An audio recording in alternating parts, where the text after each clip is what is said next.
করতে পারি, আমি ওটাও করতে পারি। এ হলো আত্মবিশ্বাস। শুধুমাত্র আমি এটা করতে পারি, শুধুমাত্র আমি ওটাও করতে পারি, আমি হলাম সর্বশ্রেষ্ঠ, এটা হলো অহংকার। এবার এই অহংকারের ধ্বনি অনেক দূর প্রবাহিত হয়, আর এর প্রহার সর্বপ্রথম আপনাকে বিপর্যস্ত করে। এবার এই অহংকার এর বিপরীত শব্দ হলো বিনয়, অর্থাৎ নিজের ঊর্ধ্বে উঠে অন্যের বিষয় ভাবনা চিন্তা করা, সংসারের বিষয় ভাবা। এই বিনয়ী হবার চেষ্টা করুন, একের থেকে অনেক হওয়ার চেষ্টা করুন এবং একসাথে থাকার চেষ্টা করুন। নিশ্চিত রূপেই আপনি বিকাশের কারণ হবেন। মত্ততা থেকে নিজেকে দূরে রাখুন, অহংকার থেকে নিজেকে দূরে রাখুন। এই মন প্রসন্ন হয়ে বলবে, রাধা রাধা। জীবনে যখন কোনো ব্যক্তি নিজের লক্ষ্য প্রাপ্তির জন্য নিরন্তর পরিশ্রম করতে থাকেন, চেষ্টা করতে থাকেন, তখন তিনি কষ্ট অনুভব করেন, কখনো শারীরিক কষ্ট, কখনো মানসিক কষ্ট। এবার উনি এটা ভাবতে থাকেন যে আমি কি উচিত করছি নাকি অনুচিত করছি। কারণ অন্যদিকে এমন একজন ব্যক্তিও আছেন যিনি একদমই পরিশ্রম চেষ্টা করছেন না। তিনি মদিরা পান করেন, বিলাসিতায় জীবন কাটান, অলস প্রকৃতির হয়ে ওঠেন, নিদ্রাতে বিলীন হয়ে থাকেন আর ভাবেন যে তিনি সুখ লাভ করছেন। কিন্তু এরকম কেন হয়? কারণ যখন আমরা সৎ পথে থাকি, উচিত পথে চলি, লক্ষ্য প্রাপ্ত করার জন্য চেষ্টা করতে থাকি, তখন আমাদের ভেতরে থাকা নেতিবাচক শক্তি এবং পাপ এই দেহকে ত্যাগ করে দেয়। আর এই অনুভূতিটাই আমাদের দুঃখের অনুভূতি দেয়, কষ্ট দেয়। এবার সেখানে যদি আমরা কুপথে চলি, অনুচিত পথে চলতে থাকি, তাহলে আমাদের ভেতরে থাকা পুণ্য এবং ধনাত্মক শক্তি আমাদের দেহ ত্যাগ করে দেয়। আর এই অনুভূতির কারণেই আমরা সুখ অনুভব করি। কিন্তু কখনো ভাববেন যে এই সুখ বেশি সময় পর্যন্ত থাকে না। সেই জন্য সবসময় মনে রাখবেন, যদি আপনি জানেন যে এটাই আপনার লক্ষ্য, এটাই উচিত পথ, শুভ পথ, তাতে নিরন্তরভাবে এগিয়ে যেতে চেষ্টা করতে থাকুন। এই কষ্ট আপনাকে সুখের পরাকাষ্ঠায় কখন পৌঁছে দেবে তা আপনি জানতেই পারবেন না। আসুন আমার সাথে ভালোবেসে বলুন, রাধা রাধা। ঈর্ষা আমাদেরই মনে বসবাস করা আরো একটা শত্রু। তবে এই শত্রু কখনো কখনো আমাদের জন্য লাভদায়কও হতে পারে, কিন্তু যদি আমরা সতর্ক না থাকি তাহলে সেটা ততটাই ঘাতক হয়ে উঠতে পারে। যদি আপনার কোনো প্রতিদ্বন্দ্বী থেকে থাকে যে এগিয়ে চলেছে, তাকে দেখে আপনার মনে ঈর্ষা উৎপন্ন হয়, আর ঈর্ষাবশত আপনি নিরন্তর চেষ্টা করতে থাকেন, পরিশ্রম করতে থাকেন সামনে এগোনোর জন্য, তাহলে তার দ্বারা আপনার বিকাশই হবে। কিন্তু যদি আপনি নিজের বিরোধীকে শেষ করতে দেওয়ার জন্য অগ্রসর হন, তাকে বিনাশ করার জন্য অগ্রসর হন, তাহলে এই ঈর্ষা প্রথমে আপনার বিনাশ অবশ্যই করবে। একটা কথা আছে, এটা পশু প্রবৃত্তি, আপনি শুধুই নিজের বিকাশের কথা ভাববেন। তিনিই হলেন প্রকৃত মানুষ, যিনি অন্য মানুষের জন্য প্রাণও দিতে পারেন। এই ঈর্ষা যদি আপনাকে বিকাশের পথে নিয়ে যেতে পারে তাহলে খুবই ভালো। যদি আপনাকে অন্য কাউকে বিনাশ করে দেওয়ার পথে অগ্রসর করে, তাহলে তার থেকে দূরে থাকাই ভালো।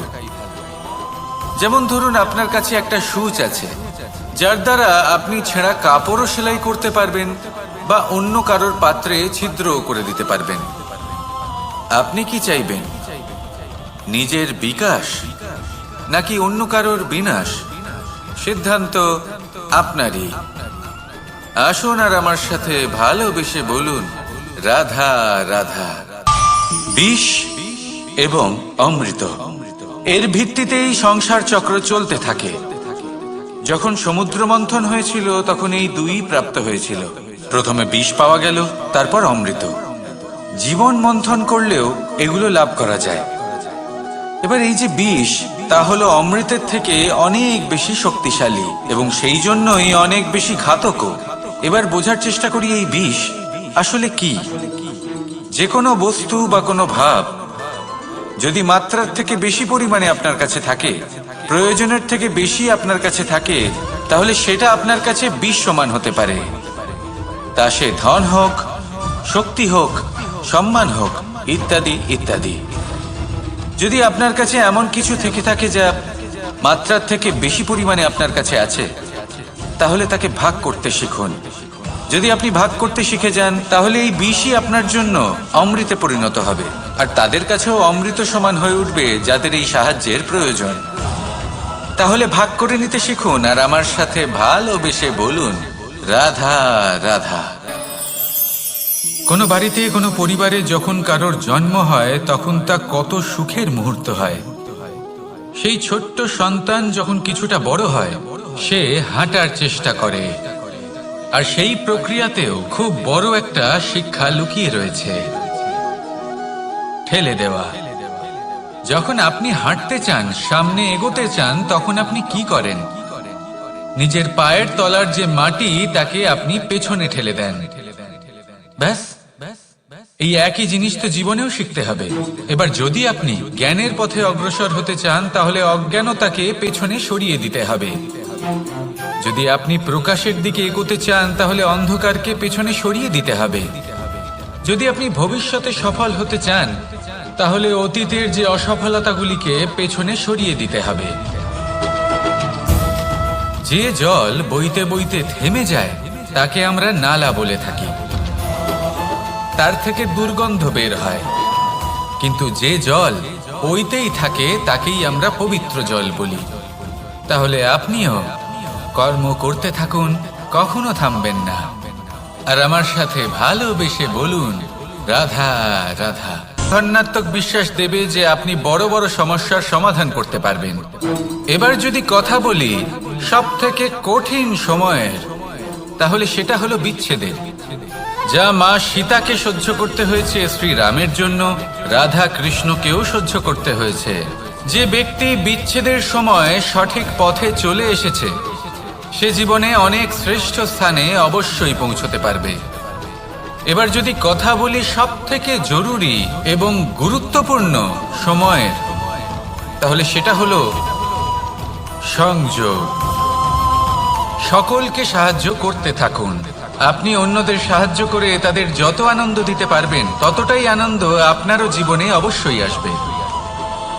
আসুন আর আমার সাথে ভালোবেসে বলুন, রাধা রাধা। কামবোধ, এটাই আপনার অন্তরের প্রথম শত্রু। বেশিরভাগ মানুষই কামবোধ বলতে লালসা বোঝেন, কিন্তু এটা সম্পূর্ণ সত্য নয়। কামের আসল অর্থ হলো কামনা। এটা খুবই সহজ ব্যাপার। মনুষ্য শরীর থাকলে, মানুষের মন থাকলে, এই কামনা অবশ্যই থাকবে। এবার এটাই দেখতে হবে যে এই কামনা নেতিবাচক কামনা নাকি ইতিবাচক কামনা। অন্য কারোর জিনিসে নজর দেওয়া, অন্য কোনো মানুষের উপর নজর দেওয়া, কোনো অনুচিত বস্তুর দিকে নজর দেওয়া, এই নেতিবাচক কামনা। আর এই দুষ্কামনা মানুষকে দিয়ে অপকর্ম করাবেই করাবে। তাই মনে রাখবেন, যে ব্যক্তি নিজের কামনাকে নিয়ন্ত্রণে রাখতে পারেন, তিনি সঠিক পথেও থাকেন, সঠিক লক্ষ্যে পৌঁছতেও পারেন। যিনি কামনা নিয়ন্ত্রণে রাখতে পারেন না, তিনি তার পথও হারিয়ে ফেলেন এবং লক্ষ্যচ্যুতও হন। তাই মনে রাখবেন, নিজের কামনাগুলিকে নিয়ন্ত্রণে রাখুন। কাম নামক এই শত্রুর ওপর বিজয় লাভ করুন, আর আমার সাথে ভালোবেসে বলুন, রাধা রাধা। ক্রোধ, আপনার অন্তরের আরো একটা শত্রু। এই ক্রোধ আসলে কি? আপনার মনের এক ভাবনা, যা আপনার মনেই উৎপন্ন হয়।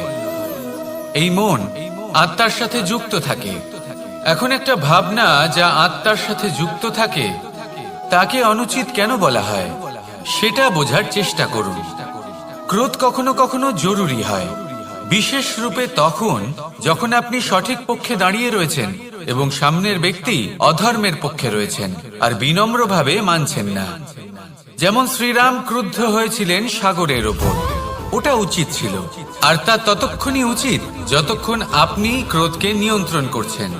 যদি ক্রোধ আপনাকে নিয়ন্ত্রণ করতে শুরু করে, তাহলে পরিস্থিতি এমনও হতে পারে, ধরুন একজন ব্যক্তির প্রতি ক্রোধের কারণে আপনি তার ক্ষতি করতে চান। আপনি একটা কয়লা হাতে নিলেন, আর সেই কয়লা সামনের ব্যক্তির ক্ষতি করার পূর্বে আপনার হাত জ্বালিয়ে দেবে। ব্যাস, ক্রোধ এটাই করে। সর্বপ্রথম আপনার ক্ষতি করে, আপনার বিবেক হরণ করে নেয়, আপনি আপনার নিয়ন্ত্রণ হারিয়ে ফেলেন আর সবকিছু নষ্ট হয়ে যায়। বেশিরভাগ মানুষ ক্রোধে এমন সিদ্ধান্ত নেন যে সেটা তাদেরই বিনাশের কারণ হয়ে দাঁড়ায়। আর কিছু মানুষ বলেন যে আমাদের জীবনে এত যন্ত্রণা আছে, এত সংকট আছে যে ক্রোধ উৎপন্ন হবেই। আর এরকম সময় এটাই উচিত হবে যে আপনি নিজেকে ক্রোধের থেকে দূরে রাখুন আর তারপর সমস্যার নিবারণ করুন। আর এই নিবারণই আপনার জীবনকে একটা শ্রেষ্ঠ স্তরে পৌঁছে দেবে। তাহলে ক্রোধ থেকে দূরে থাকুন, সুপ্রসন্ন থাকুন আর আমার সাথে ভালোবেসে বলুন, রাধা রাধা। লোভ আপনার অন্তরের আরো একটা শত্রু। দেখতে গেলে এটা একটা শব্দ, একটা সংস্কৃতি, এটাই হলো লোভ। আর এই লোভ যখন গ্রাস করে তখন আপনি যা পেতে চান, সে ধনই হোক বা মানই হোক, তা অর্জন করার জন্য মানুষ যে কোনো স্তরে পৌঁছে যেতে পারে। যদি মানুষ ধন অর্জন করতে চান তাহলে তার জন্য তারা অধর্মের পথেও চলতে পারেন। যদি সম্মান অর্জন করতে চান তাহলে অন্য মানুষকে ছোটও করতে পারেন। শেষ পর্যন্ত আপনার এটা মনে হতে পারে যে যদি একটু অল্পই প্রাপ্ত করতাম কিন্তু ভালোবেসে প্রাপ্ত করতাম, এই জীবন আরো অনেক বেশি সুখী হতো। লোভ আপনার জীবনে, আপনার মনে কখন যে প্রবেশ করবে সেটা আপনি জানতেও পারবেন না। তাই এটা চিনতে শিখুন আর তৎক্ষণাৎ জীবন থেকে বাইরে ফেলে দিন। যা কিছু লাভ করতে চান তা ভালোবেসে লাভ করুন আর সেই ভালোবাসার সাথেই বলুন, রাধা রাধা। মোহ আপনার অন্তরের আরো একটা শত্রু। এবার মানুষ প্রেম আর মোহের মধ্যে পার্থক্য বুঝতে পারে না। কিছু মানুষ ভাবে যে মোহর মধ্যে খারাপ কি আছে। যদি কোনো মানুষের তার বাবা মার প্রতি, তার সন্তানের প্রতি মোহ থাকে, তবে খারাপ কি আছে? খারাপ আছে, আর সেটা তাদের জন্য খারাপ হতে পারে যাদের প্রতি আপনার এই মোহ আছে। এবার মোহ আর প্রেমের মধ্যে পার্থক্য আপনাকে বোঝাচ্ছি। মোহ শুধুমাত্র পেতে চায়, সেখানে প্রেম শুধুমাত্র দিতে শেখায়। এই দুই পরিস্থিতিতেই আপনার হাত প্রসারিত থাকে। মোহের ক্ষেত্রে কোনো বস্তু বা কোনো ব্যক্তিকে লাভ করার জন্য, আর প্রেমে শুধুই প্রদান করার জন্য। মোহর বশে আপনার পায়ে বাঁধন পড়ে যেতে পারে। যদি মাতা পিতার তার সন্তানের প্রতি মোহ থাকে তাহলে তারা তাদের সন্তানকে কখনো দুঃখে, চিন্তায়, যন্ত্রণায় দেখতেই পারবে না। সেই জন্য তারা সন্তানকে বেঁধে রাখতে চান একটা সুরক্ষিত ক্ষেত্রে, যেখান থেকে না তারা সংসারকে দেখতে পায়, না পরখ করতে পারে, না কিছু শিখতে পারে, না বিকট পরিস্থিতির সম্মুখীন হতে পারে। ঠিক যে কারণে তারা দুর্বল হয়ে পড়ে, অজ্ঞানী হয়ে ওঠে। তাদের বিকাশ সেখানেই স্তব্ধ হয়ে যায়, আর সেখানে প্রেম শুধুমাত্র বিকাশের পথে নিয়ে যায়। মা বাবা যদি সন্তানকে ভালোবাসেন তাহলে তাকে ছেড়ে দেন যে যাও সংসারকে দেখো, পরখ করো আর শেখো। কিভাবে এর সাথে লড়াই করতে হবে সেটা নিজে শেখো। নিজের শক্তি নিজেই বাড়িয়ে তোলো, নিজের পথ চয়ন করো।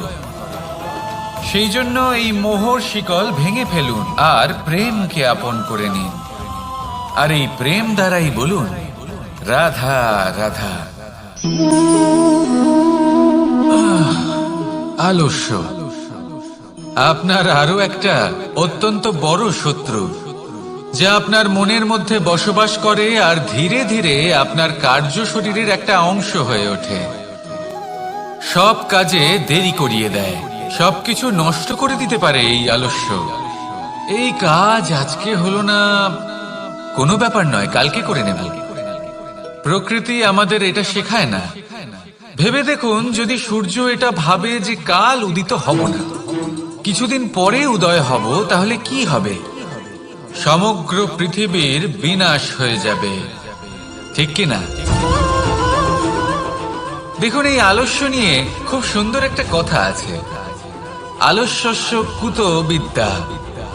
অর্থাৎ যিনি অলস হয়ে বসে থাকেন তিনি বিদ্যা লাভ করেন না, জ্ঞান লাভ করেন না, আর জ্ঞান না থাকলে তিনি ধন অর্জন করতে পারেন না। তার জীবনে সুখ স্বাচ্ছন্দ্যের অভাব থাকে। বন্ধুর অভাব থাকে, যেখানে সুখ স্বাচ্ছন্দ্য নেই, মিত্র নেই, আপনজন নেই, জ্ঞান নেই, সেখানে আনন্দ কিভাবে বাস করতে পারে? সেই জন্য কথায় আছে, যিনি কর্ম করেন তিনি এই সংসারে যে কোনো সুখ স্বাচ্ছন্দ্য ভোগ করতে পারেন। তাই কর্ম করুন, সময়কে সম্মান করুন, আর এই আলস্যের উপর বিজয় লাভ করুন। আর আমার সাথে ভালোবেসে বলুন, রাধা রাধা। জীবনে যদি আপনি বন্ধু লাভ করতে চান, তাহলে আপনাকে অনেকগুলো কাজ করতে হবে। প্রথমে একজন যোগ্য পাত্র সন্ধান করতে হবে, তারপর তার সাথে সময় কাটাতে হবে, সুখ দুঃখে তার সাথে থাকতে হবে, তবে গিয়ে সে বন্ধু হবে। কিন্তু যদি আপনি শত্রু খুঁজতে চান, তাহলে কোথাও যাওয়ার দরকার নেই, কারণ আপনার সব থেকে বড় শত্রু আর কোথাও নেই, আপনারই মনের মধ্যে, আপনার চেতনায় রয়েছে। ক্রোধ, মোহ, লোভ, কাম, মদ, মাৎসর্য। এ এমন 6 সব থেকে বড় শত্রু, যা আপনার আগামী 7 জন্ম নষ্ট করে দিতে পারে, যদি আপনি এদের না সামলাতে পারেন। এবার এদের সাথে যদি যুদ্ধ করতে হয়, তাহলে একটা মহাভারতের মতো দেখুন, যেখানে অর্জুনও আপনি আর কৃষ্ণও সেই আপনি। কারণ এই যুদ্ধ আর অন্য কারোর সাথে নয়, বরং নিজের সাথে। এগুলো অন্তর মনের যুদ্ধ, আর এটা জয় করা যেতে পারে নিয়ন্ত্রণ এবং অনবরত চেষ্টার দ্বারা। তাই এটাই করুন, এই 6 শত্রুকে পরাজিত করুন এবং আমার সাথে ভালোবেসে বলুন, রাধা রাধা। বেশিরভাগ মানুষই এই কথা জানেন যে আমাদের শরীর 5টি তত্ত্ব দ্বারা নির্মিত, যাকে আমরা পঞ্চতত্ত্ব বলি: জল, অগ্নি, বায়ু, ধরিত্রী এবং আকাশ। এবার এই কথা আমরা সকলে জানি, কিন্তু এগুলোর সাথে কিছু গুণ জড়িয়ে রয়েছে যেগুলো আমরা দেখতে পাই না।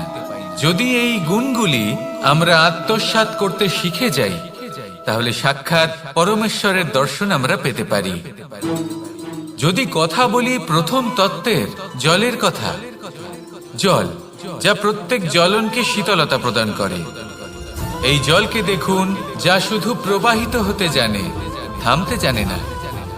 জল পাথরের সাথে সংঘর্ষ করতে জানে, যার পথে অনেক বাধা আসে, কিন্তু সে প্রবাহিত হতে থাকে। নিরাকার হলো এই জল, যে কোনো পাত্রেই রাখুন না কেন, তার আকার ধারণ করে নেবে। এটাই হলো এর বিশেষত্ব, এবং এটাই হলো আমাদের শিক্ষা। কিভাবে প্রবাহমান থাকতে হবে, কিভাবে আমাদের থামলে চলবে না, তাতে আমাদের পথের মধ্যে যতই যেরকমই সমস্যা আসুক না কেন, আমাদের এই জলের মতোই নিরাকার হয়ে যে কোনো পরিস্থিতিতেই প্রবাহমান থাকতে হবে। এই শিক্ষাই জলের থেকে লাভ করুন, আর আমার সাথে ভালোবেসে বলুন, রাধা। করুক না কেন, প্রেম পূর্বক সহ্য করে, আর তার বদলে অমূল্য রত্ন প্রদান করে। সন্তান যদি হাল চালায়, তাহলে তার বদলে তাকে অন্ন প্রদান করে। এটাই হলো ধরনী। এবার এর থেকে আমরা কি শিক্ষা পেতে পারি? এটাই যে কারোর জন্য কিছু করা বা কাউকে কিছু দেওয়া মনে কোনো কামনা ছাড়াই। আর এই কথাটা বুঝে যান, যদি কারোর জন্য কামনা না রেখে বা কোনো পাওয়ার আশা না রেখে কারোর জন্য কিছু করেন বা কারোকে কিছু দেন, যদি এটা আপনি শিখতে পারেন, তবে আপনি ভালোবাসতে শিখে গেছেন।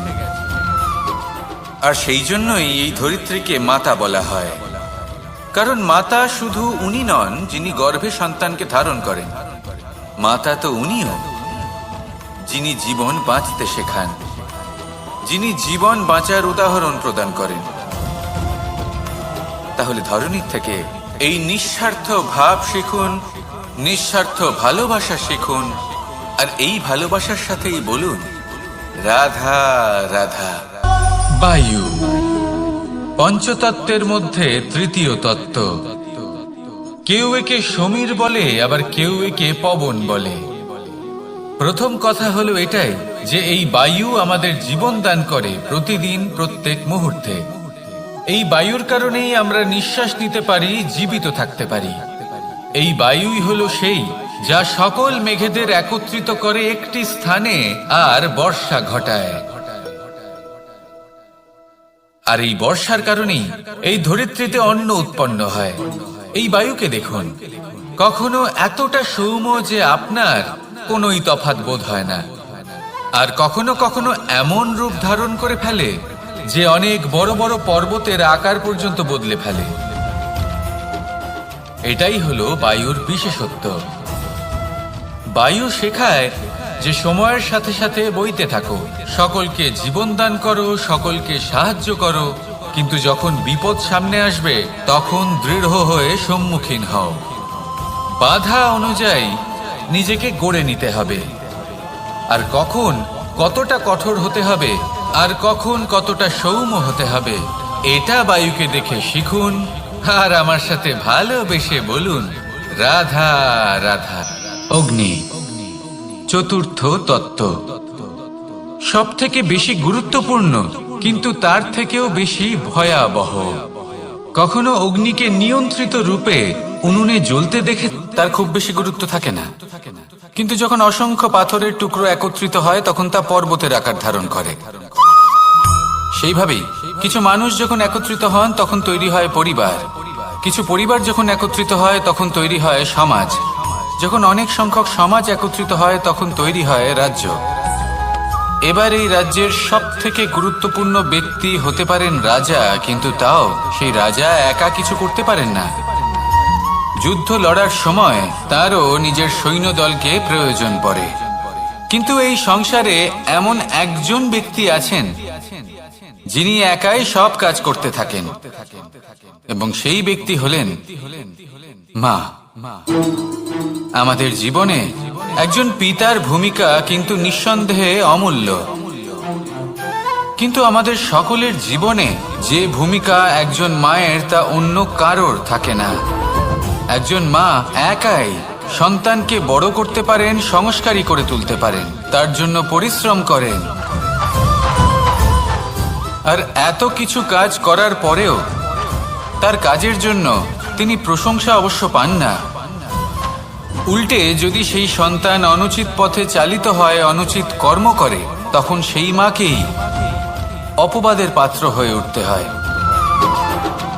আমাদের জীবনে মায়ের যোগদান কতটা সেটা বুঝুন। আপনাকে বড় করে তোলার জন্য উনি কতটা পরিশ্রম করেছেন সেটা বুঝুন। আজ থেকে, এখন থেকে, এই মুহূর্ত থেকে মাকে সম্মান করতে শিখুন।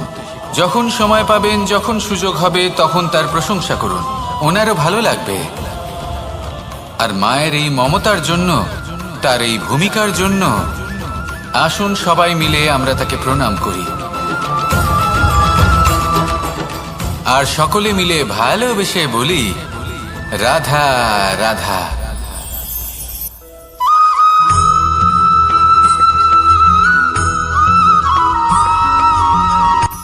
এই সংসারে সাফল্য লাভ করার জন্য জ্ঞানের প্রয়োজন হয়, পরিশ্রমের প্রয়োজন হয়, দৃঢ় নিষ্ঠার প্রয়োজন হয়, নিরন্তর চেষ্টা করা প্রয়োজনীয়। কিন্তু আরো কিছু আছে যা অত্যন্ত প্রয়োজনীয় এবং গুরুত্বপূর্ণ। তা হলো ভালো বন্ধু। তাদের থাকা অত্যন্ত প্রয়োজনীয়। যদি ভালো বন্ধু থাকে তাহলে সময় এলে তারা ঢাল হয়ে আপনাকে সুরক্ষা করবেন। সময় এলে অস্ত্রের মতো শত্রুকে সংহারও করবেন। যদি তিনি জ্ঞানী হন, তাদের মধ্যে সদ্গুণ থাকে, তাহলে এই সব গুণ আপনার মধ্যেও প্রবেশ করবে। তাহলে সাফল্যের জন্য ভালো বন্ধু পাওয়া অত্যন্ত প্রয়োজনীয়। কিন্তু শুধু বন্ধু কেন, ভালো শত্রুও থাকা প্রয়োজনীয়। এবার আপনি ভাববেন, আমি কি বললাম? যদি আপনার জীবনেও ভালো অর্থাৎ শক্তিশালী শত্রু থাকে, তাহলে আপনিও শক্তিশালী হতে থাকবেন। এই শত্রু আপনাকে প্রেরিত করবে আরো বেশি শক্তিশালী হয়ে ওঠার। কখনো কোনো হরিণকে দেখুন, তীব্র গতিতে দৌড়তে থাকে। কেন তীব্র গতিতে দৌড়য়? এই কারণে নয় যে কোথাও তার জন্য মধুর ঘাস অপেক্ষা করে রয়েছে, না। সে এই কারণে তীব্র গতিতে দৌড়য় কারণ সেটা না করলে তার পেছনে একটি সিংহ আছে যে ওকে নিজের ভোজন করে ফেলবে। তাই জীবনে বিপদ, সংকট এই সবকিছুও হলো অত্যন্ত গুরুত্বপূর্ণ। তার সম্মুখীন হতে শিখুন আর আমার সাথে ভালোবেসে বলুন, রাধা রাধা।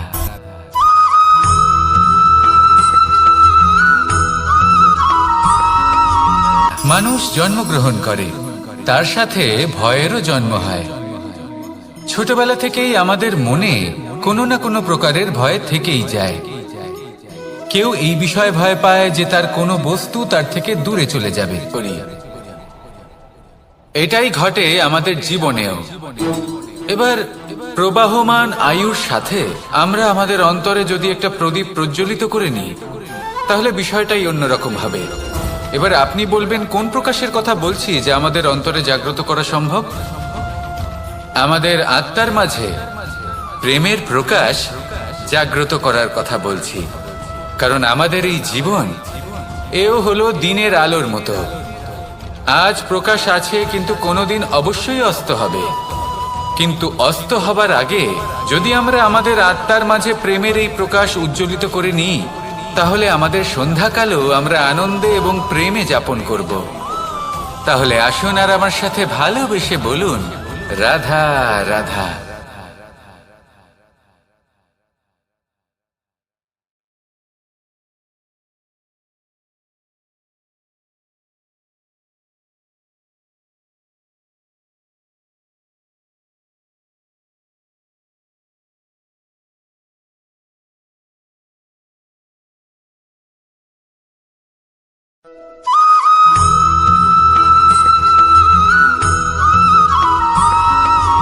আমাদের শরীর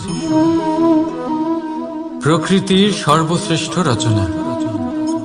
যে অঙ্গ প্রত্যঙ্গ আমরা লাভ করেছি, প্রত্যেকটির মধ্যে একটি নিজস্ব বার্তা রয়েছে।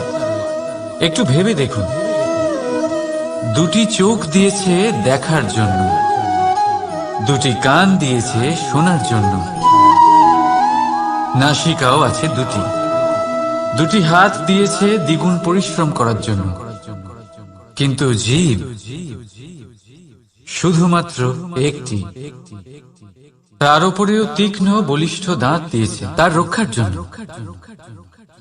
কখনো ভেবে দেখেছেন কেন?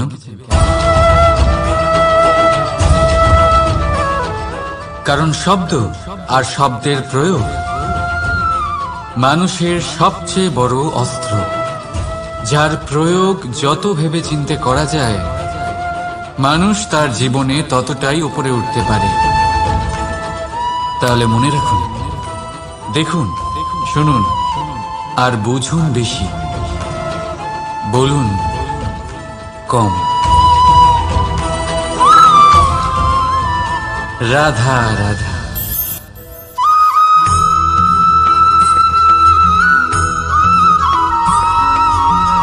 যখন আমরা কোনো বনে প্রবেশ করি,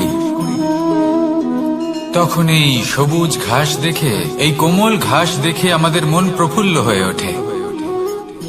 ভিন্ন ভিন্ন প্রজাতির ফুল, ভিন্ন ভিন্ন রঙের ফুল দেখে এই মন আনন্দে ভরে ওঠে। এখানে শিশুরা আনন্দ লাভ করে, বড়রা ভোজন গ্রহণ করেন, কথাবার্তা বলেন, হাঁটাহাঁটি করে বেড়ান। এবার ভেবে দেখুন, যখন এই উপবনের নির্মাণ হয়েছিল, সেই সময় যদি এই মাটিকে সঠিকভাবে খনন না করা হতো, যদি তাতে সঠিকভাবে বীজ রোপণ না করা হতো, যদি কোনো সংঘর্ষ না হতো, পরিশ্রম না করা হতো, যদি চলতে চলতে পায়ে কাঁটা না বিঁধে যেত, তাহলে এই সুন্দর বন দেখে আমরা কি এই আনন্দ লাভ করতে পারতাম? কখনোই নয়। ধরুন কোনো নদীর তটে সুন্দর একটি বন আছে, সেই বনের আনন্দ লাভ করতে গেলে আপনাকে সেই নদী পার করতেই হবে। যদি সুখের নদীর কাছে পৌঁছতে চান, তাহলে তটে যে কাঁটা রয়েছে সেগুলোর সাথে সংঘর্ষ করতেই হবে। এই সংসারে যদি আপনি সুখ লাভ করতে চান, তাহলে সুখ লাভের এই যাত্রা শুরু করতে হবে সংঘর্ষ দ্বারা। তাহলে সংঘর্ষকে স্বাগত জানান, এর পেছনেই সুখ রয়েছে যা আপনার জন্য অপেক্ষা করছে। এবার হাসুন আর আমার সাথে ভালোবেসে বলুন, রাধা।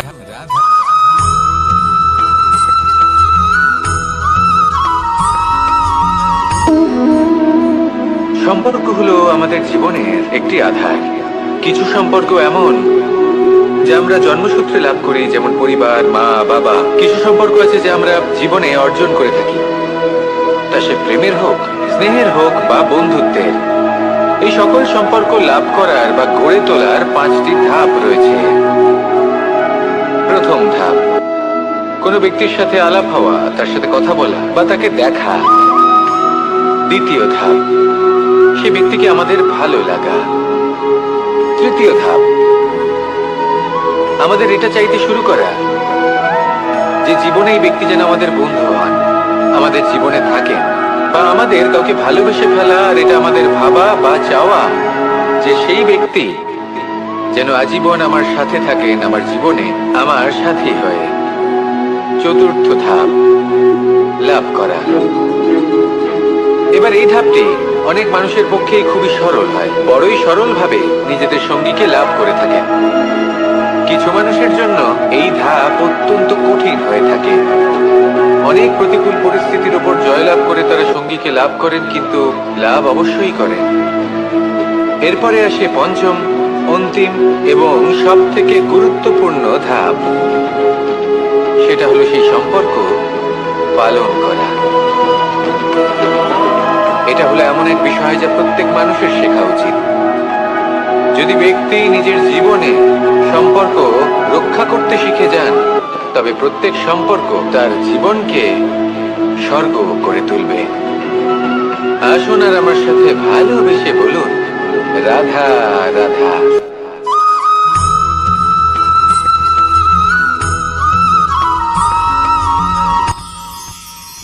মানুষ তার জীবনে দুই ধরনের পরিস্থিতিকে খুব ভয় পায়। এক, কোনো কারণবশত কারোর সামনে নত হওয়া। দুই, কোনো কারণে নিজের চরিত্র। কেন হয়? এটা তখনই হয় যখন আমাদের শিক্ষা এবং মূল্যবোধের অভাব থাকে। যদি মানুষের মধ্যে প্রকৃত শিক্ষা থাকে, তাহলে এই সংসারে কোনো সময় এবং কারোর সামনেই নত হওয়ার কোনো প্রয়োজন নেই। যদি মানুষের মধ্যে মূল্যবোধ থাকে, তাহলে তাকে নিজের মূল্যবোধ বা চরিত্র থেকে বিচ্যুত হতে হয় না, তা সে যাই হয়ে যাক না কেন। কোনো বালককে যদি জন্ম থেকেই সুশিক্ষার অধিকারী করা হয়, শিক্ষিত করা হয়, মূল্যবোধের অধিকারী করা হয়, তবে সে এই সংসারে এমন কর্ম করবে যাতে সে নিজেকে, নিজের পরিবারকে, সমগ্র সমাজকে গর্বিত করতে পারে। শিক্ষা লাভ করুন, মূল্যবোধ লাভ করুন এবং আমার সাথে ভালোবেসে বলুন, রাধা রাধা।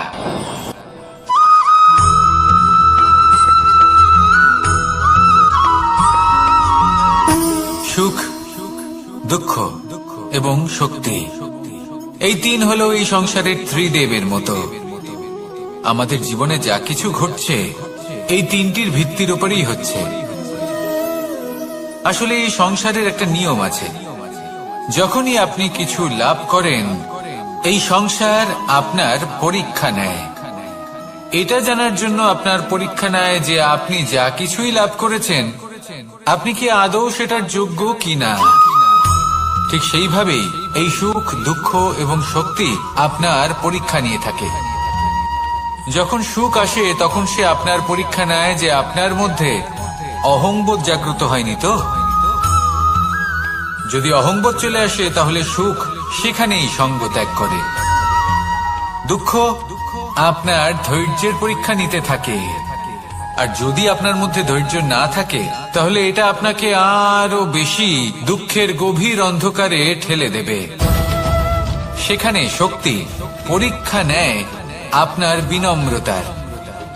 যদি আপনি বিনম্র না হন, তাহলে হয় এই শক্তি আপনার সঙ্গ ত্যাগ করবে, নয় এই শক্তি বিনম্রতার অভাবে আপনার পতনের কারণ হতে পারে। এই সংসারে যে কোনো ব্যক্তি যিনি এই পরীক্ষায় উত্তীর্ণ হয়ে থাকেন, এই জীবনে তিনি সাফল্য লাভ করেন। আসুন আমার সাথে ভালোবেসে বলুন, রাধা রাধা।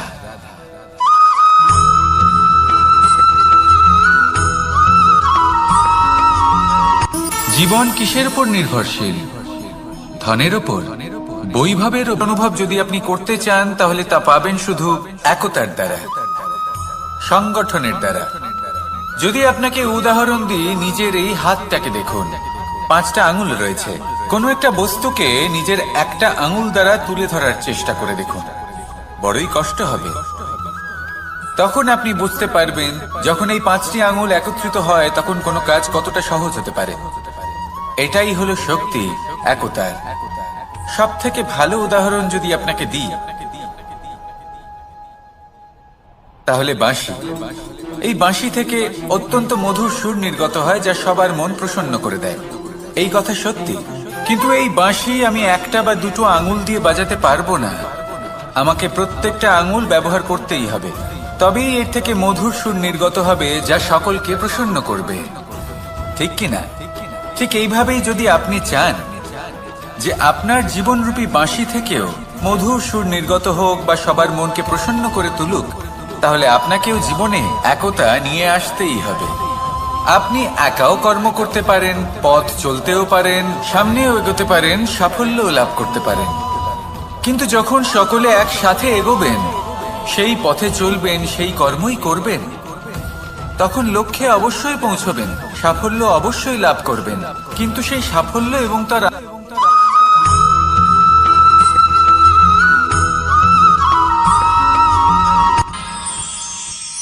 আমরা সবাই সূর্যকে সম্মান কেন করি? কারণ আমরা জানি যে সন্ধেবেলা যখন সূর্যাস্ত হবে তখন শুধুমাত্র অন্ধকার বাকি থাকবে। ঠিক কিছুটা এরকমই হয় আমাদের মাতা পিতাও, যিনি আমাদের জন্ম দেন, আমাদের ভরণ পোষণ করেন, আমাদের বড় করেন, আমাদের প্রেম প্রদান করেন। কখনো কখনো তাদের মুখ থেকে কটু কথা নিঃসৃত হয়, আমাদের দুঃখ হয়, কিন্তু তখন আমাদের এটা বোঝা উচিত এগুলি নিঃসৃত হচ্ছে আমাদেরই মঙ্গলের জন্য। যেমন সূর্যদেব, উনিও উত্তাপ দিয়ে থাকেন আমাদেরই মঙ্গলের জন্য, যাতে ফসল পাকতে পারে, যাতে জল বাষ্প হয়ে মেঘ হতে পারে, বৃষ্টি হতে পারে, আর এই সংসারে নিরন্তর জলের প্রবাহ থাকে। আমাদের মাতা পিতা, তাদের কঠোর আচরণ, তাদের কঠোর অনুশাসনের পেছনে লুকিয়ে থাকে ওনাদের ভালোবাসা। আমাদের তা বুঝতে হবে, সসম্মানে ওনাদের গ্রহণ করতে হবে। কারণ ঠিক সূর্যাস্তের পরে যেমন চতুর্দিক অন্ধকারচ্ছন্ন হয়ে যায়, তেমনি আমাদের জীবন থেকে যখন আমাদের মাতা পিতা চলে যায় তখন আমাদের জীবনেও শুধু এবং শুধুমাত্র অন্ধকারই ছেয়ে থাকে। সেই জন্য নিজের মাতা পিতাকে সম্মান করুন, ওনাদের ভালোবাসা প্রদান করুন। এই মন আর এই জীবন প্রসন্ন হয়ে বলবে, রাধা রাধা।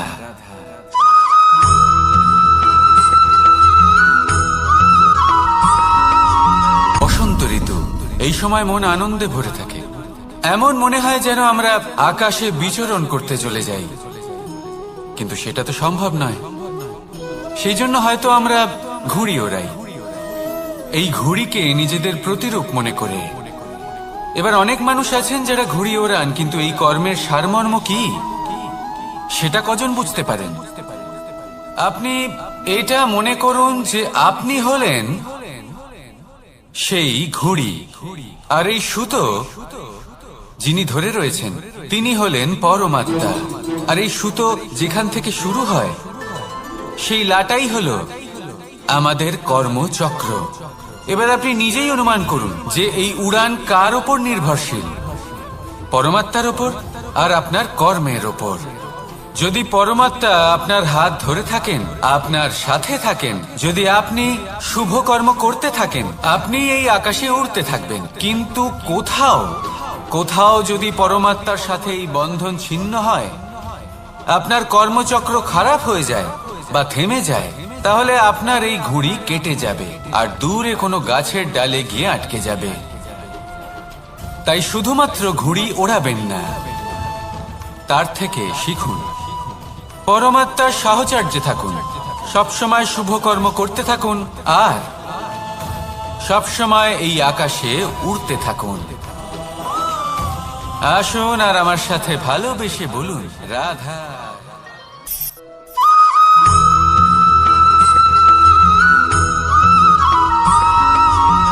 এবার অনেক সময় মানুষের মনে এরকম প্রশ্ন আসে যে এই সংসারে সবথেকে বড় বিপদ কি? কেউ বলে ধর্ম সংকট, আবার কেউ বলে প্রাণের উপর আসা সংকট। প্রত্যেক মানুষের জীবনে বিভিন্ন সংকট আসে, আর এই সমস্ত সংকট অত্যন্ত বিচিত্র হতে পারে। এই সমস্ত সংসার হলো সংকট দ্বারা পরিপূর্ণ। ঠিক আছে, আপনাকে একটা উদাহরণ দিই। একজন ধনী ব্যক্তি, এবার ওনার জীবনে সংকট কি হতে পারে? সংকট এটাই যে কেউ তার সম্পত্তি চুরি না করে নেয়, আমরা বুঝতে পারছি। এবার একজন চোর, তার জীবনে সংকট কি হতে পারে? যে চুরি করার সময় সে যদি তার একটা কাশি চাপতে না পারে, তাহলে সে ধরা পড়ে যেতে পারে, ঠিক কিনা? আবার অনেক সময় এমনও হয় যে যার জন্য আমি সংকট, সেও আমার কাছে সংকট। যেমন এই পরিস্থিতিতে দেখুন, সংকট হলো সংকট, এ তো জীবনে থাকবে, কিন্তু এর সম্মুখীন কিভাবে হওয়া যায়? খুব সরল। সব এটার ওপর নির্ভর করে, মনের ওপর। এই মনকে নিয়ন্ত্রণ করলে সব ঠিক থাকবে। এবার যদি ধনী ব্যক্তি মনকে নিয়ন্ত্রণ করে ফেলেন, নিজের অর্থের ব্যবহার শুভ কাজের জন্য, সমাজের সেবার জন্য বিকাশ করতে করেন, ওই অর্থকে একত্রিত করে না রাখেন, তাহলে চুরির সমস্যা, এই সংকট সেখানেই কেটে যাবে।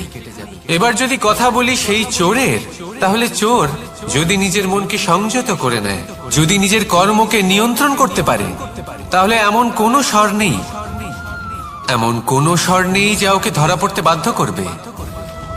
সেই জন্য জীবনে সংকট যতই আসুক, যত বড়ই সংকট আসুক না কেন, কবচ হলো একটাই, আর এই কবচের নাম হলো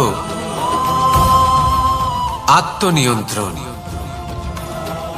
নিজের মনকে নিয়ন্ত্রণে রাখতে শিখুন। এটা নিজের জীবনে প্রয়োগ করে তো দেখুন। যদি আপনি করতে পারেন, তবে আপনি দেখবেন যে সংকট তো জীবনে আসা যাওয়া করে, কিন্তু সেই সংকটগুলির সম্মুখীন আপনি এইভাবে করতে পারবেন। তাহলে সেটাই করুন, আর আমার সাথে ভালোবেসে বলুন, রাধা রাধা।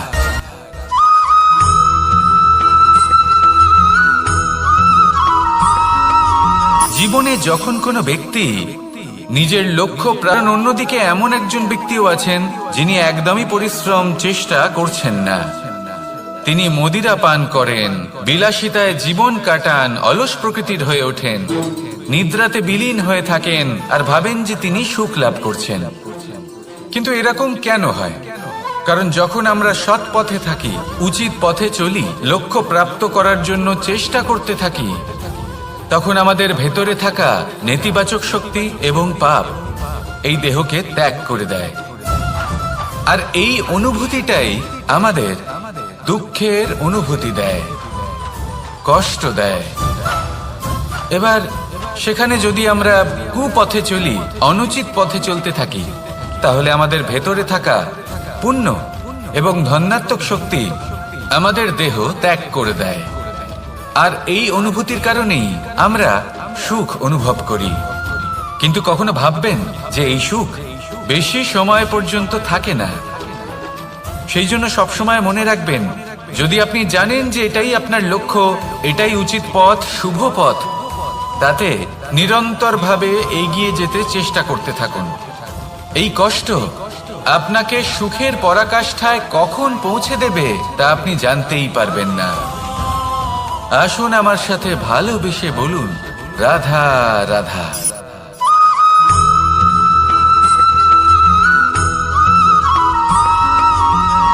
মানুষের মানসিকতা এমন হয় যে সে যতটা করে আশা করে যে তার থেকে অনেক বেশি তার বদলে সে পাবে। দেখুন, সবকিছুই আপনার ভাবনা চিন্তার উপর নির্ভর করছে। আপনি যদি ফলের বিষয়ে ভেবে কর্ম করতে থাকেন, তাহলে সেটা অনুচিত। জীবনের আসল আনন্দ হলো নিজের কর্ম করতে থাকা, ফলের চিন্তা করা উচিত নয়। যদি আপনি এরকম ভাবেন যে আমি এতটা করছি, আমার এতটা পাওয়া উচিত, সেই ভাবনা অনুচিত। যদি আপনি সেবার মানসিকতা নিয়ে কর্ম করতে থাকেন, কর্মচক্রে প্রবাহিত হন, যদি আপনি এমন ভাবনা রাখেন যে আমি এতটা পাচ্ছি, তাই এর থেকে অনেক বেশি আমি কর্ম করব, তাহলে নিশ্চিত রূপে আপনি যতটা করছেন তার থেকে অনেক বেশি আপনি পাবেন। আপনার আশার থেকে অনেক বেশি আপনি পাবেন। শুধু জীবনে অনেক বেশি কাজ করতে থাকুন, ফলের চিন্তা করবেন না। আর মনে রাখবেন, এই ভাবনাই সব থেকে বড় বীজ। কর্মের উপর বিশ্বাস রাখুন। জীবনে যা যা আপনি চান সবই সুখময় হবে। আসুন আর আমার সাথে ভালোবেসে বলুন, রাধা রাধা।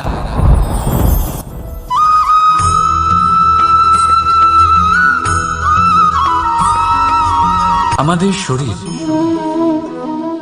প্রকৃতির সর্বশ্রেষ্ঠ রচনা। যে অঙ্গ প্রত্যঙ্গ আমরা লাভ করেছি প্রত্যেকটির মধ্যে একটি নিজস্ব বার্তা রয়েছে। একটু ভেবে দেখুন, দুটি চোখ দিয়েছে দেখার জন্য, দুটি কান দিয়েছে শোনার জন্য, নাসিকাও আছে দুটি, দুটি হাত দিয়েছে দ্বিগুণ পরিশ্রম করার জন্য। কিন্তু জীব শুধুমাত্র একটি। তার উপরেও তীক্ষ্ণ বলিষ্ঠ দাঁত দিয়েছে তার রক্ষার জন্য। কখনো ভেবে দেখেছেন কেন?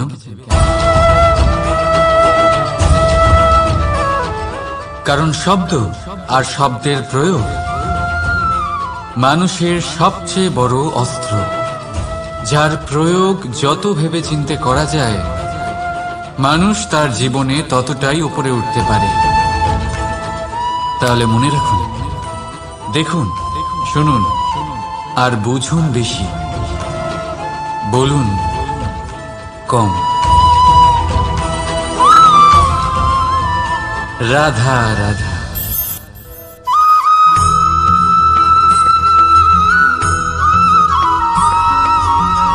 এই সংসারে কোনো বস্তু হোক বা ব্যক্তি হোক, তার একার গুরুত্ব কিন্তু খুব বেশি নয়। একটা উদাহরণ হিসেবে বৃষ্টির ফোঁটাকে ভেবে দেখুন। যদি একটি বৃষ্টির ফোঁটা হয় তাহলে তার খুব বেশি গুরুত্ব থাকে না, কিন্তু যখন সহস্র বৃষ্টির ফোঁটা মেঘের মধ্যে দিয়ে ঝরে পড়ে তখন সেটা বর্ষার রূপ ধারণ করে। সেই বর্ষা যা এই প্রকৃতিকে শান্ত করে। সেইভাবেই পাথরের ছোট টুকরো, তার খুব বেশি গুরুত্ব থাকে না, কিন্তু যখন অসংখ্য পাথরের টুকরো একত্রিত হয় তখন তা পর্বতের আকার ধারণ করে। সেইভাবেই কিছু মানুষ যখন একত্রিত হন তখন তৈরি হয় পরিবার, কিছু পরিবার যখন একত্রিত হয় তখন তৈরি হয় সমাজ, যখন অনেক সংখ্যক সমাজ একত্রিত হয় তখন তৈরি হয় রাজ্য। এবার এই রাজ্যের সব থেকে গুরুত্বপূর্ণ ব্যক্তি হতে পারেন রাজা, কিন্তু তাও সেই রাজা একা কিছু করতে পারেন না। যুদ্ধ লড়ার সময় তারও নিজের সৈন্যদলকে প্রয়োজন পড়ে। কিন্তু এই সংসারে এমন একজন ব্যক্তি আছেন যিনি একাই সব কাজ করতে থাকেন, এবং সেই ব্যক্তি হলেন মা। আমাদের জীবনে একজন পিতার ভূমিকা কিন্তু নিঃসন্দেহে অমূল্য, কিন্তু আমাদের সকলের জীবনে যে ভূমিকা একজন মায়ের তা অন্য কারোর থাকে না। একজন মা একাই সন্তানকে বড় করতে পারেন, সংস্কারী করে তুলতে পারেন, তার জন্য পরিশ্রম করেন। আর এত কিছু কাজ করার পরেও তার কাজের জন্য তিনি প্রশংসা অবশ্য পান না। উল্টে যদি সেই সন্তান অনুচিত পথে চালিত হয়, অনুচিত কর্ম করে, তখন সেই মাকেই অপবাদের পাত্র হয়ে উঠতে হয়। আমাদের জীবনে মায়ের যোগদান কতটা সেটা বুঝুন। আপনাকে বড় করে তোলার জন্য উনি কতটা পরিশ্রম করেছেন সেটা বুঝুন। আজ থেকে, এখন থেকে, এই মুহূর্ত থেকে মাকে সম্মান করতে শিখুন। যখন সময় পাবেন, যখন সুযোগ হবে, তখন তার প্রশংসা করুন, ওনারও ভালো লাগবে। আর মায়ের এই মমতার জন্য, তার এই ভূমিকার জন্য আসুন সবাই মিলে আমরা তাকে প্রণাম করি, আর সকলে মিলে ভালোবেসে বলি, রাধা রাধা।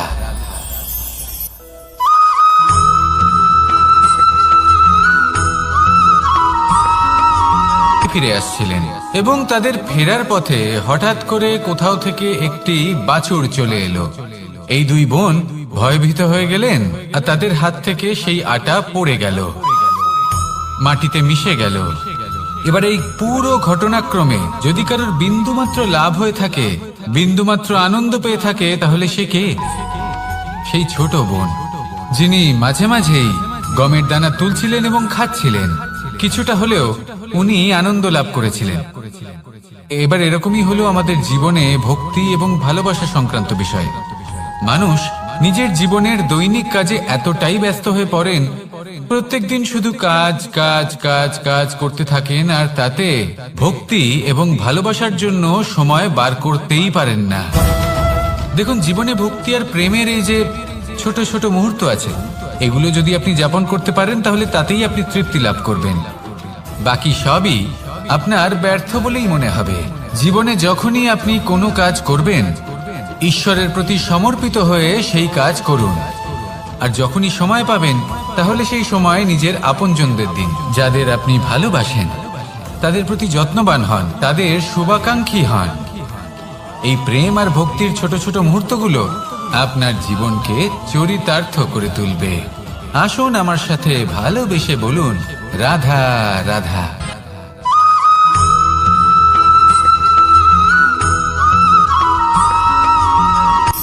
শক্তি শক্তি অর্জন করা এতটা কঠিন নয় যতটা শক্তি লাভ করার পরে সেই শক্তি সামলানো কঠিন হয়।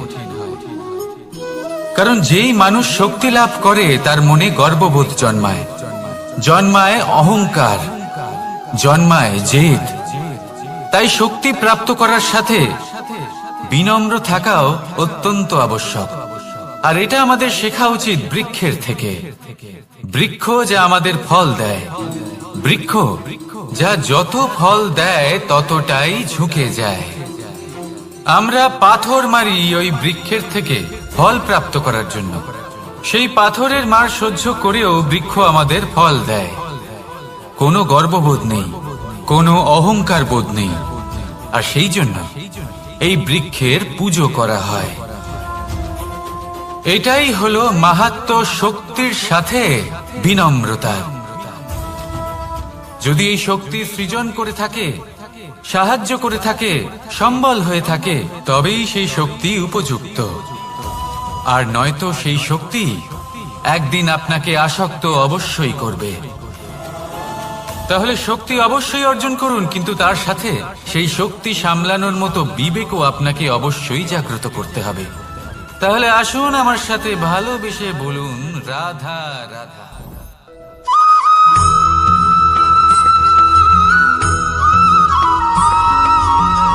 যখন আমরা কোনো বনে প্রবেশ করি, তখন এই সবুজ ঘাস দেখে, এই কোমল ঘাস দেখে আমাদের মন প্রফুল্ল হয়ে ওঠে। ভিন্ন ভিন্ন প্রজাতির ফুল, ভিন্ন ভিন্ন রঙের ফুল দেখে এই মন আনন্দে ভরে ওঠে। এখানে শিশুরা আনন্দ লাভ করে, বড়রা ভোজন গ্রহণ করেন, কথাবার্তা বলেন, হাঁটাহাঁটি করে বেড়ান। এবার ভেবে দেখুন, যখন এই উপবনের নির্মাণ হয়েছিল সেই সময় যদি এই মাটিকে সঠিকভাবে খনন না করা হতো, যদি তাতে সঠিকভাবে বীজ রোপণ না করা হতো, যদি কোনো সংঘর্ষ না হতো, পরিশ্রম না করা হতো, যদি চলতে চলতে পায়ে কাঁটা না বিঁধে যেত, তাহলে এই সুন্দর বন দেখে আমরা কি এই আনন্দ লাভ করতে পারতাম? কখনোই নয়। ধরুন কোনো নদীর তটে সুন্দর একটি বন আছে, সেই বনের আনন্দ লাভ করতে গেলে আপনাকে সেই নদী পার করতেই হবে। যদি সুখের নদীর কাছে পৌঁছতে চান, তাহলে তটে যে কাঁটা রয়েছে সেগুলোর সাথে সংঘর্ষ করতেই হবে। এই সংসারে যদি আপনি সুখ লাভ করতে চান, তাহলে সুখ লাভের এই যাত্রা শুরু করতে হবে সংঘর্ষ দ্বারা। তাহলে সংঘর্ষকে স্বাগত জানান, এর পেছনেই সুখ রয়েছে যা আপনার জন্য অপেক্ষা করছে। এবার হাসুন আর আমার সাথে ভালোবেসে বলুন, রাধা।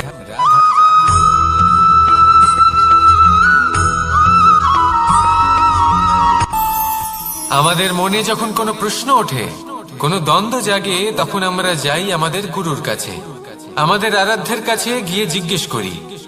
এইভাবেই একদিন আমি পৌঁছলাম আমার আরাধ্যের কাছে, আমার মহাদেবের কাছে, আর ওনাকে প্রশ্ন করলাম যে মহাদেব, জীবনে আনন্দ পাওয়ার, উৎসব পালনের, প্রেম ভাগ করে নেবার জীবনকে উপভোগ করে নেওয়ার সর্বশ্রেষ্ঠ সময় কোনটা?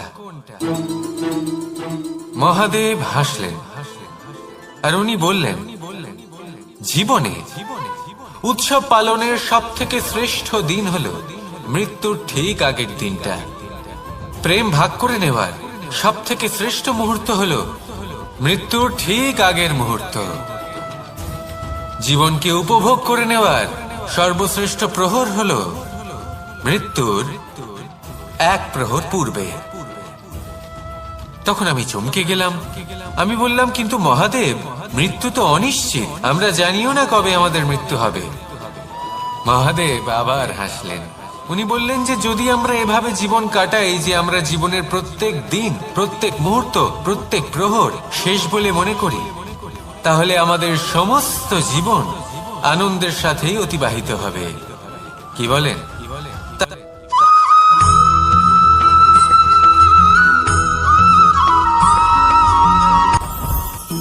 জীবনে কিছু শেখা অত্যন্ত গুরুত্বপূর্ণ। এবার কি কি শিখতে হবে সেই সব শেখানোর জন্য অনেক শিক্ষক রয়েছেন, কিন্তু কি শিখবেন না আর কি করবেন না এটা আমাদের নিজের অভিজ্ঞতা দিয়ে শিখতে হয়। কিন্তু তার মানে এটা নয় যে যদি আপনাকে শিখতে হয় যে আগুনের তাপ কতটা, আপনাকে আগুনের মধ্যে হাত দিতে হবে। না, অন্য কারোর অভিজ্ঞতা দ্বারাও শিখতে পারেন। প্রশ্ন শুধুমাত্র একটাই যে আপনি কি শিখতে চান নাকি চান না। যদি আপনি এটাই ভাবেন যে আমি শুধুই নিজের অভিজ্ঞতা দ্বারাই শিখতে চাই, তাহলে জীবনকাল ছোট মনে হবে, অনেক কিছুই শিখতে পারবেন না। তাই নিজের সাথে সাথে বড়দের অভিজ্ঞতার দ্বারাও শেখা শুরু করে দিন। এই সংসারের অভিজ্ঞতা দ্বারা শিখতে শুরু করে দিন। আর এটা নিশ্চিত রূপে শেখা আবশ্যক যে কখন কি করবেন না, কোথায় থামতে হবে আর কোথায় থামবেন না। তাহলে আসুন আর আমার সাথে ভালোবেসে বলুন, রাধা রাধা।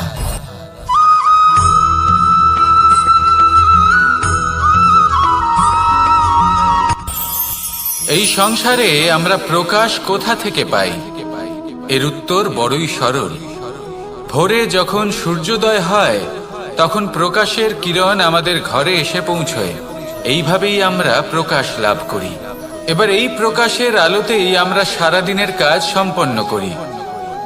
সন্ধে হয়ে যায়, সূর্যাস্ত হয়ে যায়, আর আমাদের ঘর যাতে অন্ধকার না হয় তার জন্য আমরা একটা প্রদীপ প্রজ্বলিত করি।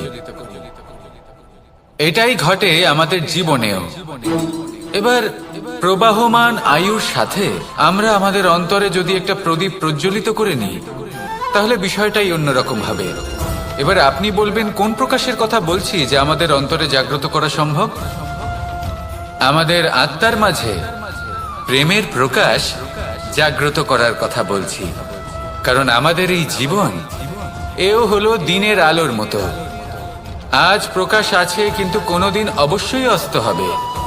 কিন্তু অস্ত হবার আগে যদি আমরা আমাদের আত্মার মাঝে প্রেমের এই প্রকাশ উজ্জ্বলিত করে নিই, তাহলে আমাদের সন্ধ্যাকালও আমরা আনন্দে এবং প্রেমে যাপন করব। তাহলে আসুন আর আমার সাথে ভালোবেসে বলুন, রাধা রাধা।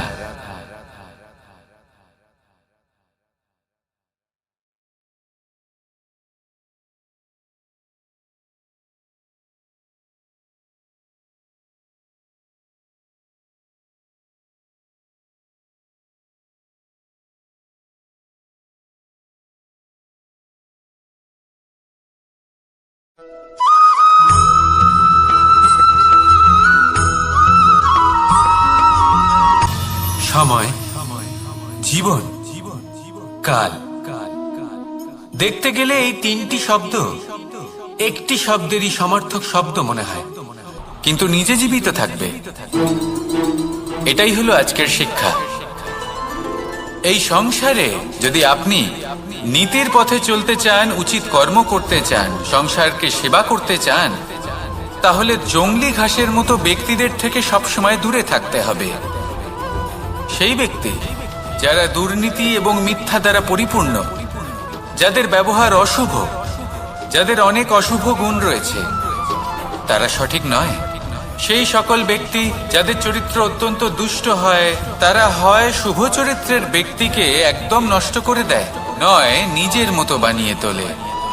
তাই যদি আপনি নীতির পথে চলতে চান, এই সংসারের জন্য শুভ কর্ম করতে চান, তাহলে সেই সঙ্গ লাভ করুন যে সঙ্গ জ্ঞানে পরিপূর্ণ, যাদের মধ্যে অনেক গুণ আছে, যাদের থেকে প্রতিদিন কিছু শিখতে পারবেন। এমন ব্যক্তির সাথে জীবন অতিবাহিত করুন, দুরাচারীদের থেকে দূরে থাকুন। তবেই এই মন প্রসন্ন হয়ে বলবে, রাধা রাধা।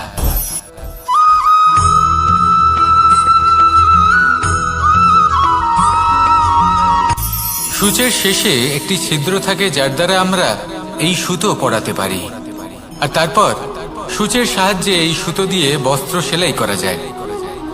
কিন্তু যদি সুতোটা সোজা করে ধরা না হয়, তাহলে সূচে কখনো এই সুতো পরানোই সম্ভব নয়। যদি এতে কোনো গিঁট পড়ে, তখন তা কখনোই এই ছিদ্র দ্বারা প্রবেশ করা সম্ভব নয়। ঠিক এইভাবেই যদি আপনি কারোর জীবনে প্রবেশ করতে চান, কারোর অন্তরে প্রবেশ করতে চান, তাহলে আপনাকেও সহজ থাকতে হবে। এতে কোনো গিঁট থাকলে চলবে না, অর্থাৎ মনে যাতে কোনো মালিন্য না থাকে, যেন কোনো কুচিন্তা না থাকে। যদি এসব থাকে, তাহলে আপনি কখনো কারোর জীবনে প্রবেশ করতে পারবেন না। আর যদি কোনোভাবে আপনি প্রবেশ করেও যান, তাহলে তার মনে ঘর করতে পারবেন না। নিজেকে এই সুতোর মতন করে তুলুন, সহজ। মনে যেন কোনো কুচিন্তা না থাকে, সবার প্রতি যেন সদ্ভাবনা থাকে, শুভ চিন্তা থাকে।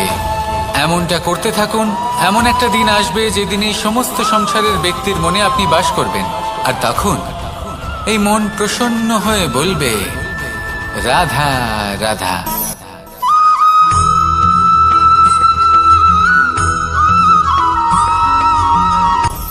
আপনি কখনো পর্বতের শিখরে উঠেছেন? আপনি দেখতে পাবেন পর্বতের পদতলে প্রচুর সুন্দর ফুল রয়েছে, সবুজ বনানী রয়েছে। যত আপনি ওপরে উঠতে থাকবেন, তত ফুল কমতে থাকবে, সবুজ বনানী কমতে থাকবে। আরো কিছুটা ওপরে উঠলে কাঁটা জাতীয় গাছ দেখতে পাবেন, শুকনো গাছ দেখতে পাবেন। আরো যদি ওপরে ওঠেন, তাহলে পাষাণ দেখতে পাবেন। আরো ওপরে উঠলে হিমখণ্ড দেখতে পাবেন। এই যে পর্বত, তা মনুষ্য জীবনের সব থেকে উত্তম উদাহরণ।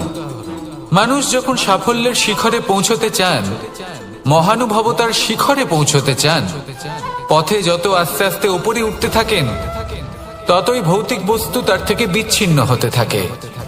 যদি তিনি সেই ভৌতিক বস্তুগুলি ত্যাগ না করতে পারেন, তাহলে কখনোই সেই স্থানে পৌঁছতে পারবেন না।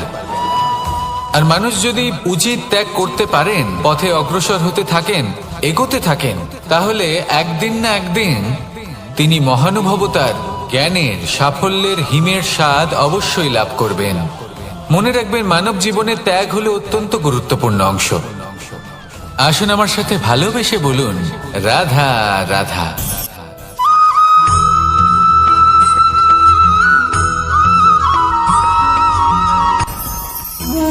ভোজন। এবার ভোজন সংগ্রহ করার জন্য মানুষ কি না করেন, সব সময় চেষ্টা করতে থাকেন। ফসল উৎপাদনের জন্য অনেক পরিশ্রম করতে থাকেন, কিন্তু অনেক সময় অনেক পরিশ্রম করার পরেও ফসল ভালো উৎপাদন হয় না। এর কারণ কি? কারণ হলো এটাই যে আপনি পরিশ্রম হয়তো অনেক করেছেন, কিন্তু আপনার নজর তো সেই বীজের দিকে ছিলই না যা আপনি রোপণ করেছেন। সেই জন্য সব সময় কোনো বীজ রোপণ করার আগে তাকে পরখ করে দেখুন, তা অত্যন্ত আবশ্যক। আর সেইভাবেই যখনই কোনো কর্মের প্রশ্ন আসে, তাহলে সেখানে শুধুমাত্র পরিশ্রম যথেষ্ট নয়। সেই কাজের প্রতি আপনার কর্তব্য কি, আপনার উদ্দেশ্য কি, সেটা জানা হলো অত্যন্ত গুরুত্বপূর্ণ। তাই কর্ম করুন, কিন্তু সেই কর্মের প্রতি আপনার যা উদ্দেশ্য, তার মাহাত্ম্য বুঝতে চেষ্টা করুন। তাহলে আসুন আমার সাথে ভালোবেসে বলুন, রাধা রাধা।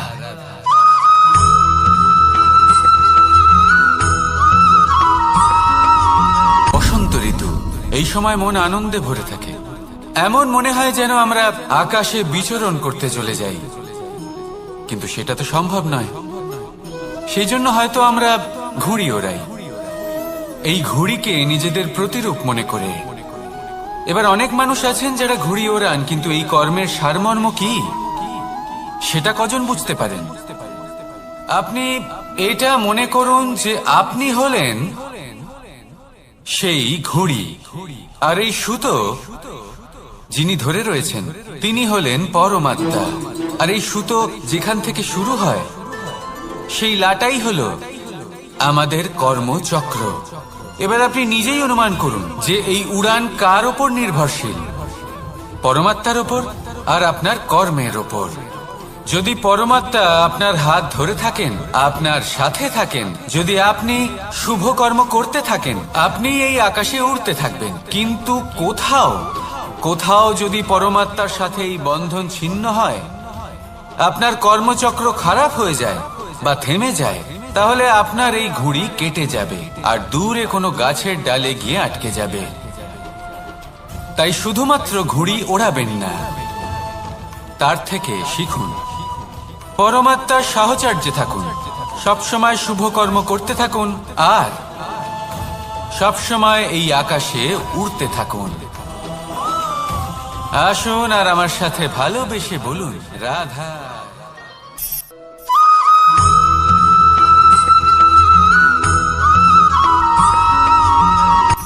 এই সংসারে সাফল্য লাভ করার জন্য জ্ঞানের প্রয়োজন হয়, পরিশ্রমের প্রয়োজন হয়, দৃঢ় নিষ্ঠার প্রয়োজন হয়, নিরন্তর চেষ্টা করা প্রয়োজনীয়। কিন্তু আরো কিছু আছে যা অত্যন্ত প্রয়োজনীয় এবং গুরুত্বপূর্ণ। তা হলো ভালো বন্ধু। তাদের থাকা অত্যন্ত প্রয়োজনীয়। যদি ভালো বন্ধু থাকে তাহলে সময় এলে তারা ঢাল হয়ে আপনাকে সুরক্ষা করবেন। সময় এলে অস্ত্রের মতো শত্রুকে সংহারও করবেন। যদি তিনি জ্ঞানী হন, তাদের মধ্যে সদ্গুণ থাকে, তাহলে এই সব গুণ আপনার মধ্যেও প্রবেশ করবে। তাহলে সাফল্যের জন্য ভালো বন্ধু পাওয়া অত্যন্ত প্রয়োজনীয়। কিন্তু শুধু বন্ধু কেন, ভালো শত্রুও থাকা প্রয়োজনীয়। এবার আপনি ভাববেন, এ আমি কি বললাম? যদি আপনার জীবনেও ভালো অর্থাৎ শক্তিশালী শত্রু থাকে, তাহলে আপনিও শক্তিশালী হতে থাকবেন। এই শত্রু আপনাকে প্রেরিত করবে আরো বেশি শক্তিশালী হয়ে ওঠার। কখনো কোনো হরিণকে দেখুন, তীব্র গতিতে দৌড়তে থাকে। কেন তীব্র গতিতে দৌড়য়? এই কারণে নয় যে কোথাও তার জন্য মধুর ঘাস অপেক্ষা করে রয়েছে, না। সে এই কারণে তীব্র গতিতে দৌড়য় কারণ সেটা না করলে তার পেছনে একটি সিংহ আছে যে ওকে নিজের ভোজন করে ফেলবে। তাই জীবনে বিপদ, সংকট, এই সবকিছুও হলো অত্যন্ত গুরুত্বপূর্ণ। তার সম্মুখীন হতে শিখুন আর আমার সাথে ভালোবেসে বলুন, রাধা রাধা।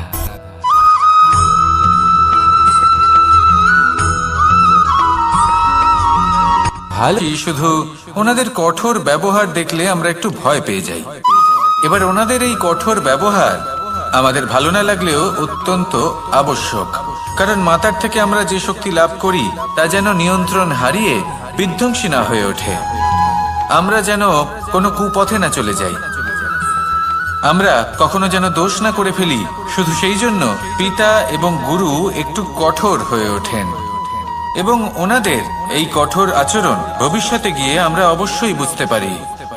জীবনে কিছু বছর আমরা এগিয়ে যাই আর তারপর আমরা বুঝতে পারি যে বাবা এবং গুরু আমাদের যথেষ্ট ভালোবাসতেন, কিন্তু ওনাদের ভালোবাসার বহিঃপ্রকাশ আলাদা।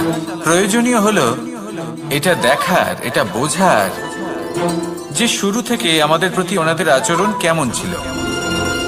ওনাদের কঠোর হওয়ার পেছনে ওনাদের ভালোবাসাটা বোঝার চেষ্টা করুন, ওনাদের চিন্তাটা বোঝার চেষ্টা করুন, ওনাদের পথপ্রদর্শনের আড়ালে আপনার ভবিষ্যতের জন্য যে পরিকল্পনা ওনারা করেছেন সেটা বোঝার চেষ্টা করুন।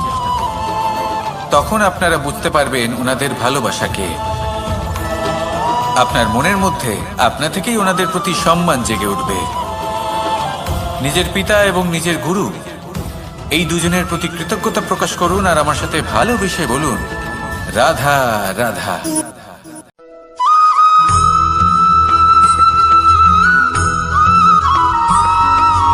কথায় আছে, প্রত্যেক পুত্র তার পিতার প্রতিচ্ছবি হয়, আর সমস্ত প্রতিচ্ছবি চায় যেন সে তার অস্তিত্ব প্রাপ্ত করতে পারে। পুত্র চায় সে যেন তার পিতার মতো হয়, বা কখনো কখনো তার থেকেও শ্রেষ্ঠ হয়, সেটা কোনো অনুচিত ব্যাপার নয়। অনুচিত তখন হয় যখন পুত্র নিজের পিতার মতো হবার স্বপ্ন পূরণ করতে গিয়ে বা তার থেকেও শ্রেষ্ঠ হওয়ার স্বপ্ন পূরণে অনুচিত পথের আশ্রয় নেয়। কারণ তারপরে সে তার পিতার গুণগুলি আত্মসাৎ করতে চায় না। সে শুধুই এটা চায় যে সংসারের চোখে যেন আমি শ্রেষ্ঠ প্রমাণিত হই। এটা অনুচিত। সংসারে এমন অনেক মানুষ আছেন যারা এই কারণে শ্রেষ্ঠ হবার চেষ্টা করেন যাতে তার পরিবারের তার পিতার সম্মান বৃদ্ধি পায়। এমনও মানুষ থাকেন, আর এটাই হলো পার্থক্য উদ্দেশ্যের। মনে রাখবেন, যদি আপনার উদ্দেশ্য শুভ হয় তাহলে পথও শুভ হবে, যদি আপনার উদ্দেশ্য অশুভ হয় তাহলে পথও অশুভ হবে। তাহলে নিজের পিতার মতো হবার চেষ্টা অবশ্যই করুন, তার থেকেও শ্রেষ্ঠ হওয়ার চেষ্টা অবশ্যই করুন, কিন্তু মনে রাখবেন আপনার সংকল্প আর আপনার উদ্দেশ্য এই দুই শুভ হওয়া উচিত। তাহলে আসুন আর আমার সাথে ভালোবেসে বলুন, রাধা রাধা।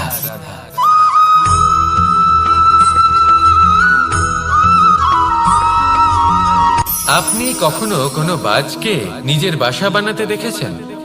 এই বাজ যখনই কোনো বাসা বানায় তখন উঁচু গাছের ডালে বা কোনো পর্বতের শিখরে বাসা বানায়, অনেক উচ্চতায়। আর সেখানে তার সন্তানও জন্মগ্রহণ করে। যখন এই সন্তানেরা জন্মায় তখন এই বাজ খুবই ভালোবেসে এবং খুব সাবধানে এদের পালন পোষণ করে। নিজের ঠোঁট দিয়ে তাদের ঠোঁটে খাবার পরিবেশন করে। কিন্তু যেই সেই সন্তানেরা হৃষ্টপুষ্ট হয়ে যায় এবং সেই কথা বাজ নিজে বুঝতে পেরে যায়, সেই বাজ নিজেই সেই বাসা ছিন্ন ভিন্ন করে দেয়। সেই সন্তান যাদের সবেমাত্র ডানা গজিয়েছে, কিভাবে উঠতে হয় তারা জানে না, সেই সন্তানগুলিকে উচ্চতা থেকে ঠেলে দেয়। সেই সন্তান প্রথমে ভয়ভীত হয়ে যায়। তারা সামনে মৃত্যুকে দেখতে পেয়ে ভয়ের কারণে তাদের ডানা ঝাপটাতে থাকে। আর সেই প্রক্রিয়াতেই সেই সন্তানগুলি উড়তে শুরু করে দেয়। এবার এই ঘটনায় আমরা কি শিক্ষা পেতে পারি? এটাই, যদি আপনি মাতা পিতা হন তাহলে নিজের সন্তানকে অবশ্যই স্নেহ করুন, কিন্তু তাদেরকে নিজের আঁচলের তলায় বেঁধে রাখুন।